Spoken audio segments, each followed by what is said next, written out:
Alicia, welcome to Rasmu's kitchen. And today my mom is going to make a special dish that is super delicious and super tasty. And everyone likes to eat this dish, and I do too. And if you guys wanted to know the ingredients, it's in the description down below. And if you like this video, don't forget to like, share, subscribe, and comment down below. Thank you.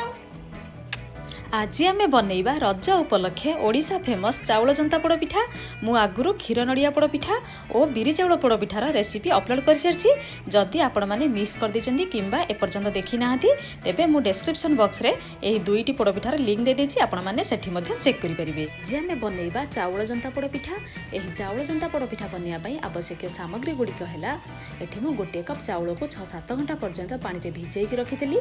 तापरे ताकू पानी रो छाणी कि आवश्यक अनुसार किछि पानी देकी ताको मु भल भाव ग्राइंडिंग करके नहीं। मुझे बैटर को बेसी पतला करनी कि बेसी गाढ़ा मध्य करनी, मध्यम धरण बैटर बनैकी नहीं। मुझे चाउल को बाटिकी नहीं। आपड़ चाहिए ये चाउलर गुंड नहीं पारे। ये मु 2 कप पानी नहीं, पानी जगह आप क्षीर नहीं पारे।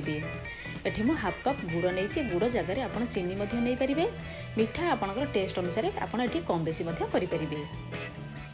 ये मु हाफ चामच गोलमरीच गुंड, हाफ चामच गुजराती गुंड, 2टी तेजपत्र आ खंडे अदा को ग्रेट कर नहीं। सब जिनस पोड़पिठार टेस्ट और फ्लेवर बहुत बढ़िया आसी थाए। लुण स्वाद अनुसार एठी मु गोटे नड़िया फाड़े नड़िया को ग्रेट करके नहीं। आउ फाड़े नड़िया अधा एमती पतला पतला लंबा लंबा कर काटी नहीं। आउ अधा को एमती छोट छोट कर काटिकी नहीं। एठी मु 100 ग्राम क्षीर छेना नहीं। आपण आ जगह दही छेना नहीं पारे। एठी मु किछि काजू और किशमिश को टिके घी दे भाजिकी नहीं। एठी मु 2 चामच घी नहीं। घी जगह आप तेल नहीं पारे, किंतु घी रे पोड़पिठा टेस्ट बहुत बढ़िया आसी थाए।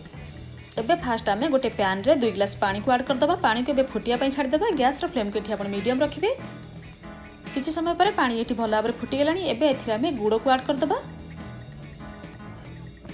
आको टिके भल भाबरे मिक्स करदबा। गुड़ को टिके मेल्ट होबा पई 1 मिनिट पई आमे आको मीडियम फ्लेम रे छाड़ी देबा। 1 मिनिट पर आपन देखि परछंती गुड़ एठी भल भाबरे मेल्ट हो गेलानी। एबे एथिरे आमे सब जिंस गोटी गोटी करी पकेइबा। अदा छेचा, गोलमरीच गुंड, गुजराती गुंड और तेजपत्र को एथिरे पकेइ देबा।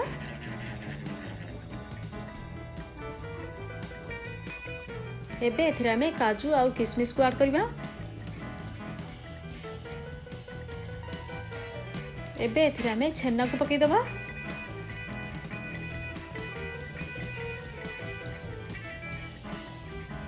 एबे एथिरे आमे नड़िया कोरा और छोट छोट जो काटी नड़िया रखते ताकू पकेइ देबा।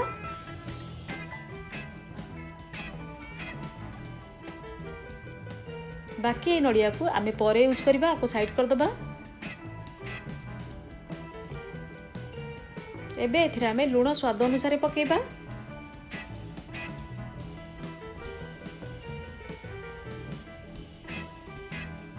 एबे एथिरे आमे 1 चामच घी को पकेइ देबा। घी रे पोड़पिठार टेस्ट और फ्लेवर बहुत बढ़िया आसे, बहुत बढ़िया बासना आसी थाए। ये सब जिनस को भल भाव मिक्स कर देबा। आउ एबे आको आमे मीडियम फ्लेम रे 1 मिनिट पई कुक करबा। 1 मिनिट हो जाइछि। एबे टिके कुक हो जाइछि। एबे आको आमे टिके मिक्स कर देबा। एबे एथिरे आमे बैटर को ऐड करबा। बैटर को ऐड करिया पूर्वरु आमे बैटर को टिके भल भाव एमती स्पून रे गोळेई देबा। आपण एठी एबे गैस रो फ्लेम को मीडियम रखिबे। एबे आमे गोटे हाथ रे बैटर को पकेइबा। आउ गोटे हाथ रे याकू आमे एमती कंटीन्यूअसली चलेइबा, जो थरे कि बैटर रे किछि लम्प्स बा खदड़ा बिंडी अंश रहिबनी। एबे आमे याकू एमती कंटीन्यूअसली चलेइबा बा गोळेइबा। बैटर पूरा ठीक हेगी गोटे सॉफ्ट डो तयारी होबा पर्यंत किछि समय याकू एमती गोळेइबा परे बैटर एठी टिके गाढ़ा आइ आसिलानी। याकू एबे आमे एमती लो फ्लेम रे रखिकी कंटीन्यूअसली चलेइबा। बैटर पूरा ठीक हेगी गोटे सॉफ्ट डो तयारी होबा पर्यंत। एबे आकू आमे लो फ्लेम रे रखिकी आउ अल्प टिके जंतीबा, जेमती बैटर पैन रो तळे लाखिकी रहिबनी कि आउ एथिरे किछि बिंडी बा खदडांश रहिबनी। ताहाले आम पोड़पिठा बहुत बढ़िया सॉफ्ट बनिबो। एबे बैटर एठी भल भाबरे कुक हेगी गोटे सॉफ्ट डो तयारी हो गलानी। पैन रो तळु आउ सबुआडू डो पूरा भल भाबरे छाड़ी आसिलानी, लाखिकी रहउनी, डो पूरा बाहरी आसिलानी। एबे याकू आमे आउ जंती पानी। एबे हमर जंतुणी रेडी हो गला। एबे आमे कुक टॉप को ऑफ कर दबा। आउ आकू आमे 10 ରୁ 15 मिनिट पर्यंत टिके ठंडा होबा पई छाड़ी दबा। पिठा को पोड़िया मुझे गोटे पुराना आलुमिनियम कड़े नहीं आपण एठी प्रेशर कुकर नहेले जेकोसी पैन नहीं पारे। एबे एथिरे आमे गोटे कप लुण को रखिदबा। लुण को टिके एबे आमे सब आड़ को एमती खेलैकी रखिदबा। लुण उपरे आपण चाहिए गोटे स्टांड रखिपारे। याकू एबे आमे कवर करके मीडियम फ्लेम रे 10 मिनिट पई प्रीहीट करिया को छाड़ीदबा। मु पोड़ पिठा को पोड़िया एमती गोटे जगह नहीं आपण घरे रेगुलर यूज करथुवा प्लेट आउ बाउल मध्य नहीं पारिबे। एबे आकु आमे घी लगेकी टे ग्रीस करदेबा। जेतेबेले पोड़ पिठा को बाहर करबा ये आराम से बाहर जिवो। पिठा तले रखिया पई मु एठी गोटे कदली पत्र नहीं कदली पत्र टे घी लगेकी ग्रीस करदेबा। जेतेबेले पिठा बाहर करिया पिठा आराम से बाहर जिवो। आ कदली पत्र रे पोड़ पिठार ओरिजिनल बासना आसी थाए। एबे आमे पिठा को पोड़िया पई रेडी करबा। सेति पई ये जगाटी ऊपर कदली पत्र रखिदेबा। आउ ता ऊपर सब जाक जंतुणी की रखिदेबा। आपण चाहिए कदली पत्र को टिके हल्का निआरे देखैदेबे जो थी कि पत्र टिके सॉफ्ट हो फाटबनी भल भाव में सेट हो पिठा बनैला बेले। एबे आपरे भल भाव में सब जंतुणी आनी रखिदेबा।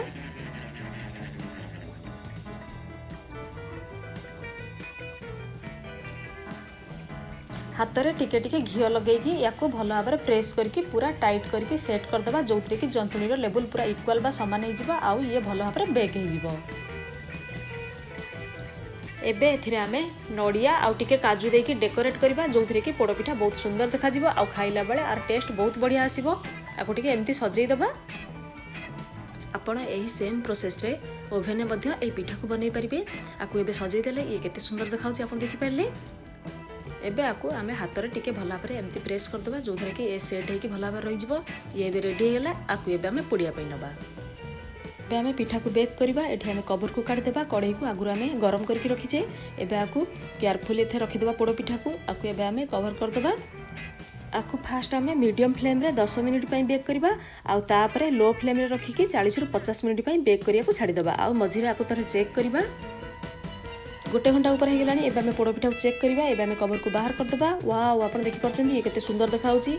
ये भल भाव बेक हेइची कि नै छुरी बा टूथपिक रे आमे आकु चेक करबा। आपण देखि परछंती टूथपिक पूरा क्लीन अछि। एथे किछि भी खदडांश लागुनी ता माने हम पोड़ पिठा भल भाव बेक हेइची। आपण को टूथपिक रे जदि किछि कंचा अंश लागुथबो ताले आपण आ किछि समय पे आकु बेक करि परिबे। एबे आकु हम बाहर को बाहर कर देबा। एबे पिठा बहुत गरम अछि ताकु किछि टाइम ठंडा पा पई छाडी देबा। तापर गोटे प्लेट को बाहर करबा। एठी पिठा भल भाव ठंडा हे गेलानी ताकु एबे आमे गोटे छुरी माध्यम रे तार सब साइड्स को भल भाव काटि देबा जो थेर कि पिठा आराम से बाहर आसीबो। एबे आकु आमे गोटे प्लेट को बाहर कर देबा। एमती केयरफुली धीरे धीरे आकु बाहर करबा। एबे एथुरु आमे कदली पत्र को बाहर कर देबा। धीरे धीरे करी आकु आमे बाहर करिया नले पिठा भांगी जबार चांस रही थाए। वाओ आपण देखि परछन यार पछ साइड भी बहुत बढ़िया भाव में बेक हेइची। एबे एई पिठा को आमे गोटे ट्रेडिशनल लुक दबा। गोटे प्लेट ऊपर मोटे कदली पत्र रखि देइची। एबे एथिरे आमे पिठा को उल्टेकी रखि दबा। एबे प्लेट को आमे बाहर कर दबा। एबे हमर रज उपलक्षे स्वादिष्ट चाउल जंता पोड़ पिठा रेडी हो गला। आपण एमती पोड़ पिठा रजरे बनातु आउ खातु आउ आपणकर फ्रेंड्स फैमिली आउ रिलेटिव्स मानक सहित एही रज पर्वर पूरा मजा नियंतु। आशा करुचे सबुदिन भली मोर आज ये रेसिपी आपण मानकु निश्चित भाव भल लागिबो। जदि आपण मानकु मोर आज ये रेसिपी भल लागिला ताहले मो वीडियो को लाइक कमेंट आउ शेयर करिवे आउ मो चैनल को सब्सक्राइब करिया को भूलिबेनी। Thank you.